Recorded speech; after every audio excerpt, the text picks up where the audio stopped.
माता की बीजेपी जिंदाबाद, बीजेपी जिंदाबाद, बीजेपी जिंदाबाद, भारत माता की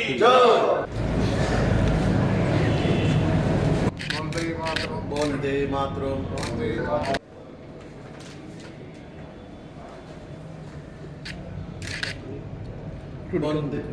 প্রথমত একটা সংগঠন বা যে কোনো একটা পার্টি বা যে কোনো একটা ক্লাব করতে গেলে প্রথমে আমাদের দরকার আছে এটা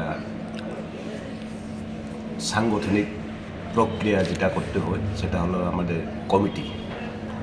তো আজকে প্রায় 2 বছর হয়ে গেল ত্রিপুরা মঠা গঠন হয়ে গেছে, আমিও যুক্ত ছিলাম, এখন তো বিজেপি হয়ে গেছি আমি। তো ত্রিপুরা মঠাতে এখনো পর্যন্ত কোনো কমিটি হয় নাই, ওয়ান ম্যান ওয়ান কমান্ড দিয়ে চলছে। তো ওয়ান ম্যান ওয়ান কমান্ড দিয়ে তো পার্টি চলতে পারে না।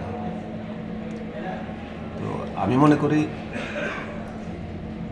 ত্রিপুরা মঠা যে ইমোশন নিয়ে কাজ করছে, তো এই ইমোশনে জনজাতিদের স্বার্থ তো রক্ষা হবেই না, বরঞ্চ জনজাতিদের নিয়ে খেলা হচ্ছে, জনজাতিদের ভাবাবেগকে নিয়ে খেলা হচ্ছে এবং এটা বেশি টিকবে না। এখন আমরা 1-2 করে সবাই দল ছেড়ে চলে আসছি। এই গতকালকেও আমাদের গন্ডাছড়াতে প্রায় 500 পরিবারের কাছাকাছি এখানে জয়েন করেছে, আমাদের সঙ্গে সবাই যোগাযোগ করছে। এখন আগামী দিনে আরও আসবে ত্রিপুরা মঠা থেকে, এবং ভবিষ্যতে ত্রিপুরা মঠা বলে কিছুই থাকবে না। এটা ইলেকশনের একটা গিমিক চলছে, মানুষের ভাবাবেগকে নিয়ে খেলা হচ্ছে। মানুষ যখন বুঝতে পারবে তখন আর ত্রিপুরা মঠা বলে কিছু থাকবে না। আমরা যারা বুঝতে পেরেছি আমাদেরকে নিয়ে খেলা হচ্ছে, আমাদের জনজাতিদের বোকা বানানো হচ্ছে, তখন আমরা যারা বুঝতে পারছে এখন আমরা কয়েকজন কিছু একজন করে দুজন করে বা কিছু করে আমরা সরে যাচ্ছি এবং এটা চলতে থাকবে। গ্রেটার ত্রিপুরায়ণ প্রদ্যুৎ বাবুর এই বিষয়টা কিভাবে দেখছেন?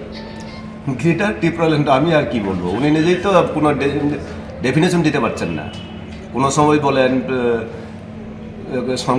সংবিধানের মধ্যে থেকে করতে হবে, কনস্টিটিউশনাল রাইট, কোনো সময় বলেন গ্রেটার ত্রিপুরাল্যান্ড। গ্রেটার ত্রিপুরাল্যান্ড কী করে হবে, কীভাবে হবে সেটা এখনও বলেন নাই। এরপরে আরেকটা বিষয় হলো, এখন নতুন করে উনি সংযোজন করছেন কনস্টিটিউশনাল রাইট। তো কনস্টিটিউশনাল রাইটটা এখন বিজেপির যে ম্যানিফেস্টো আমি দেখেছি, এটার মধ্যে যা যা আছে এইগুলা হলে তো আমাদের আর কিছু লাগবে না। ওইখানে দেখেছি আমি সরাসরি অর্থ দেওয়া হবে এডিসিকে, এরপরে ল্যান্ড পাওয়ার দেওয়া হবে, ইউনিভার্সিটি দেওয়া হবে, অনেক কিছু এখানে ম্যানিফেস্টোতে দেওয়া হয়েছে। তো উনি লিখিতভাবে কি চাইছেন, ওই লিখিতভাবে উনি বোধহয় এটাই চাইছিলেন। এখন ম্যানিফেস্টোতে যখন হয়েছে এখন তার এটার মধ্যে কোনো কোয়েশ্চেন মার্ক থাকে না যে বিজেপি করবে। আপনার পরিচয়টা? আমি নক্ষত্র জমাতিয়া, কি আসলেন এই ত্রিপুরা মঠার অম্পিটা অবজারভার।